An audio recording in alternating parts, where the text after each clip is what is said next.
In this video, we're going to solve a polynomial inequality in which some of the answers in the solution are going to be irrational numbers. So let's solve x cubed minus 5x squared plus 6 equals 0. If we let x equal -1, then we get a value of 0 for our polynomial.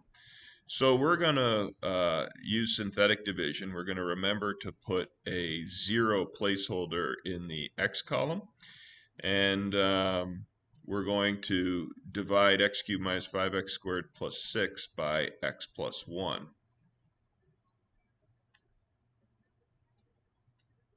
So we see that our question is really x plus 1 times x squared minus 6x plus 6 is less than 0.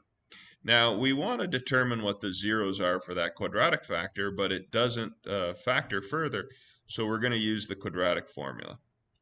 We have x equaling negative b plus or minus the square root of b squared minus 4ac all over 2a. And so we get 6 plus or minus the square root of 12 all over 2.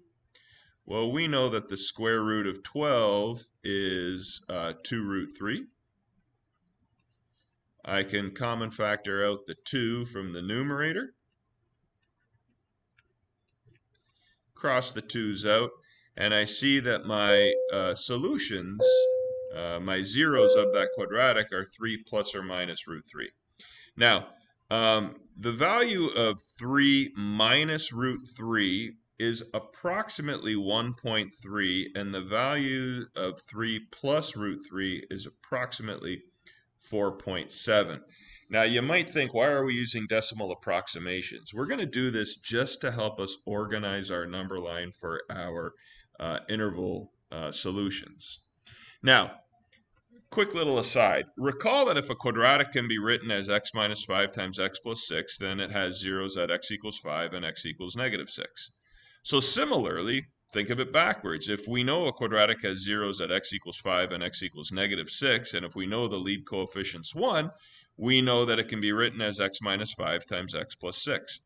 Well, we know that our quadratic has zeros at approximately x equals 1.3 and x equals 4.7, and we know it has a lead coefficient of 1 because right there's our lead coefficient of 1. So that means that we know that our quadratic can approximately be written as x minus 1.3 times x minus 4.7. In other words, our inequality is approximately written as x plus 1 times x minus 3 times x minus 4.7 is greater than 0. I'll just go back a couple slides and show you where that x plus 1 in front comes from. Okay, if you look right in this line here, we had a factor of x plus 1, and then we had the quadratic that followed it. So then we have x plus 1, and the quadratic that followed it was roughly equal to x minus 1.3 times x minus 4.7. Okay, let's use these decimal approximations to help us organize our number line, but we'll end up using the actual real numbers in the solution. So here we have x plus 1 times x minus 1.3 times x minus 4.7 is greater than 0. Well, we set up our intervals. And if I let x be a number less than -1, I've got a negative times a negative times a negative being greater than 0. That's false. If I let x be a number in between -1 and 1.3, then I will get a positive times a negative being greater than 0. That's true. If I let x be a number in between 1.3 and 4.7, I'll get a positive times a negative greater than 0. That's false. If I let x be a number greater than 4.7, I'll have positive times positive greater than 0, and that's true.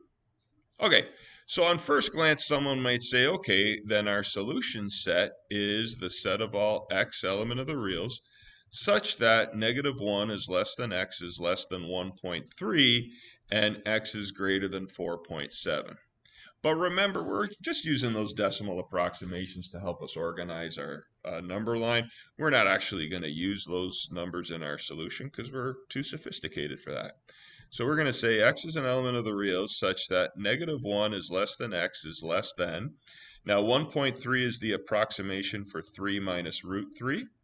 And 4.7 is the approximation for 3 plus root 3. There's our solution set. And we can state our answer in interval notation as well.